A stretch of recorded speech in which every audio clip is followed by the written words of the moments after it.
Hey, just doing this recording. Today is 11th of December. Just received a newsletter from the Executive Traveller that their subject is Project Sunrise, Qantas not convinced. So I haven't read the article yet, so I thought why not I will do a reaction on on reading this, because the thing is like there was so much things that were behind the stories that were being shared that I recently heard, and there were just so many things that was going on, and I just thought maybe I would link it up a little bit of what I've heard and what's the controversy, and is it really what people told me, and is it different from the media and things. So let's dive into it right now. Okay, so the heading says that Qantas not convinced on Airbus, and Boeing revised Project Sunrise bids.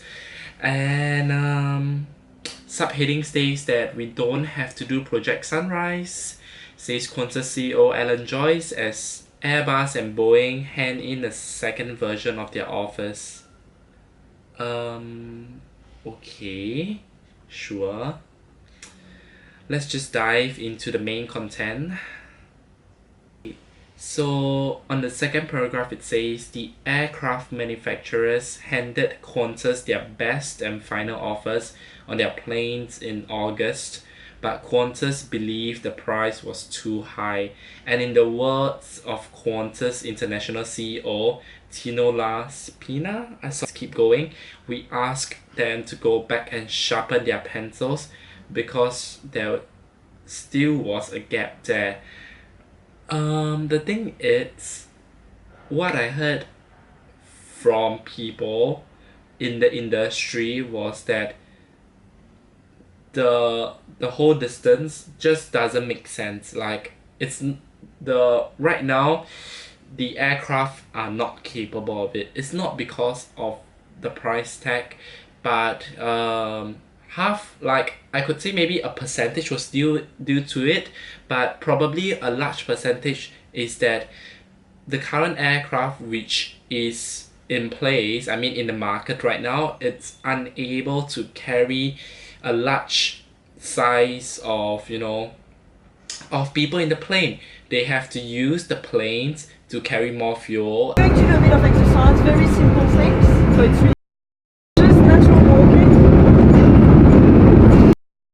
Trying to stretch to the locker.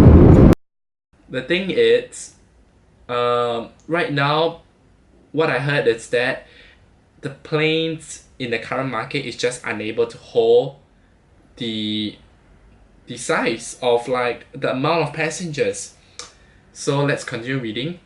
One of the good things about where Qantas is today, it's been very disciplined on its allocation of capital. It can't get something like this wrong, and it has to make sure it does it right.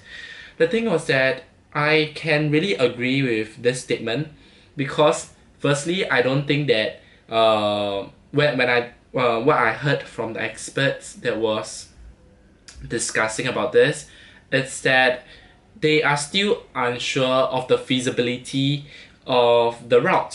For example, like Sydney to London, or like what's another route, New York to Sydney. It's the feasibility, it's uncertain. That's the first thing. And secondly, the cost of operation would be a main concern as well. So that's another thing. The fuel cost is especially high at this current stage, I heard. So I mean, in terms of fuel compared to the crew, the fuel comes in at a higher operating cost, so probably. But I guess if you guys kind of analyzed it and see it as a business point of view, probably you would see that operating an airline is not really that easy, definitely. And if it's that easy, I would have done it myself, and if I have the capital, of course. But then last paragraph it says, but when we have made the big bets on Jetstar and the loyalty business, they have always paid dividend for us in the long runs, and those big bets are the reason I think we're strong today. So we're keen on Sunrise, but we won't do it at all costs.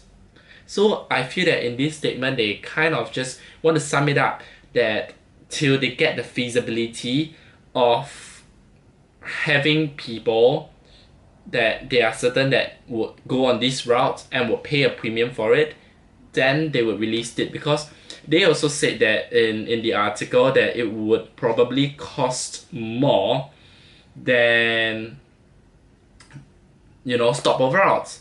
So one of the paragraph, it says that he also expects the non-stop flights could command a 30% price premium over conventional stopover routes, adding it has to work commercially because we want the premium and we expect a big seat factor, and the combination of these all have to come together.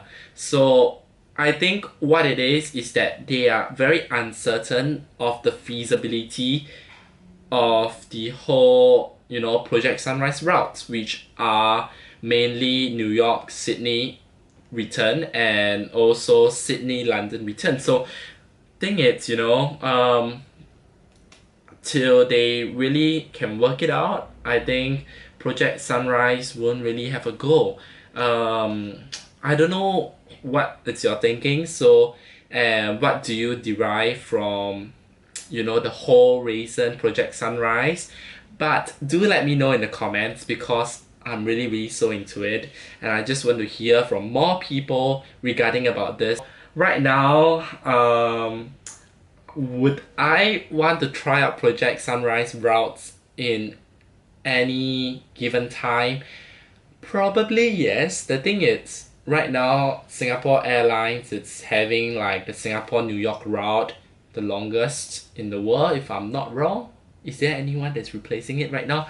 Uh, okay, but anyways, if I really, really want to do it, maybe someday. Let's see if there's a need for it. But the thing is, the price factor has always been a big concern for me as a consumer, because I could have a quick stopover in China for let's say 3.5 to 4.5 hours, and then I could just continue on my journey to New York for half the price on a off-peak season. So we have to work it out. So I think that's about it for this video, and so let me know if you would take on the longest journey in the world as well. So yeah, that's it. Goodbye.